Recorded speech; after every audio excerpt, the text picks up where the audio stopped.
Let's be honest for a second. If your everyday carry looks like a yard sale blew up in your bag or glove box, it's not helping you. You have a problem, my friend. It's setting you up to fail. Look, I'm not some tactical guru living in a bunker, obviously, but for more than a decade, I've lived and breathed this stuff. From military deployments where my gear was literally my lifeline, to just running simple errands here in Phoenix.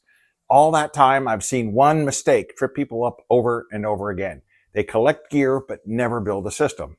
So today, I'm going to show you how to turn that random pile of stuff into a streamlined system you can not only use, but trust your life with. And the best part, you can do it without buying a single new thing.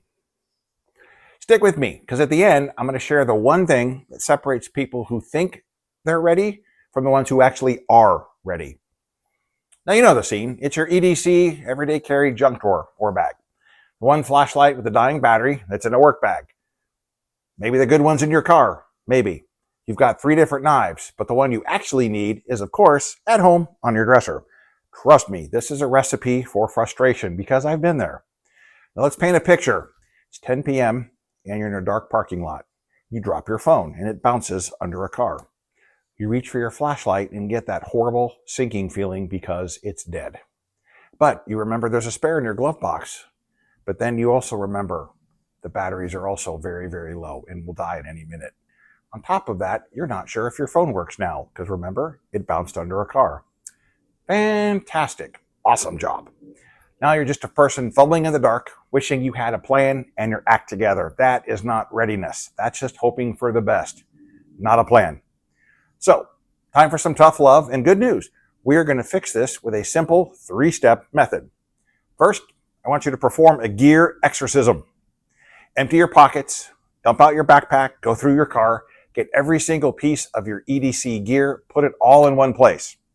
Now, group similar items, all your tools, your lights, your medical, cutting tools go over here, lights over there, medical stuff over there, and this is where the truth comes out.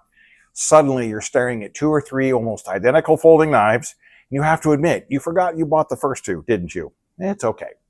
We've all been there, myself included. But identify your duplicates, find what's broken, what works, what doesn't, and see where the gaps are. Now, I need you to be ruthless and cold-hearted. Step 2 is to build your core loadout, what we call the immediate layer. This is the stuff that's always on your body when you walk out the door. The criteria are simple. It has to be useful for your actual daily life, has to be legal and appropriate where you go, and you should be able to access it in about 3 to 5 seconds. This is not the zombie apocalypse is coming tomorrow. It's Tuesday, I need to run errands and pick up the kids from school kit. Now for me, that is a tactical pen, my small but compact flashlight, wallet, keys, and phone. Wallet, keys, phone.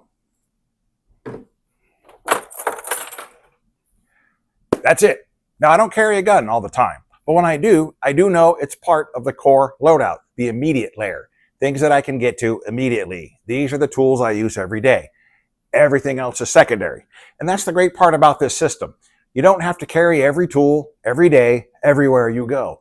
But if you know the role your tool has, if you know exactly where it goes, what layer it's on, and how to use it, that's the key. Now, the most important step, a place for everything and everything in its place. Grandpa was right, or your grandmother. You need to assign every single item in your core loadout a permanent home. Now, our brains are lazy, but in a good way. We love shortcuts.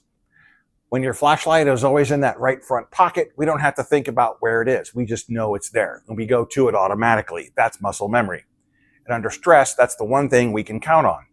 My light and pen are always in my front right pocket. Not necessarily sexy, but it's really effective. When I do carry, it's typically 4 o'clock on the right side.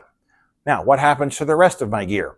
It all gets assigned to a secondary location, backpack, vehicle, etc. But the core loadout, the immediate layer, never moves. This is part of our layered defense system that we talk about in our up-and-coming book.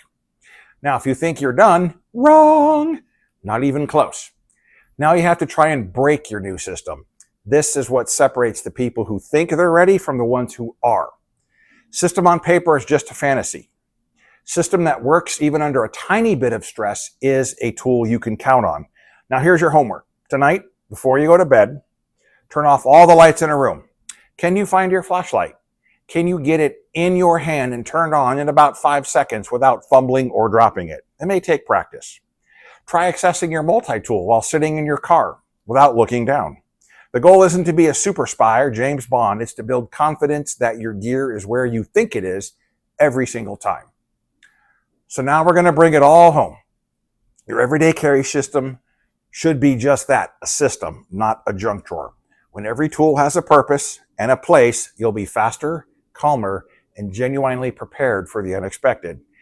Now that your everyday gear is squared away, let's talk about the most important tool for your safety and possibly your family's safety. Next week, we're going to take a hard look at this bad boy. Smith & Wesson Equalizer 9mm.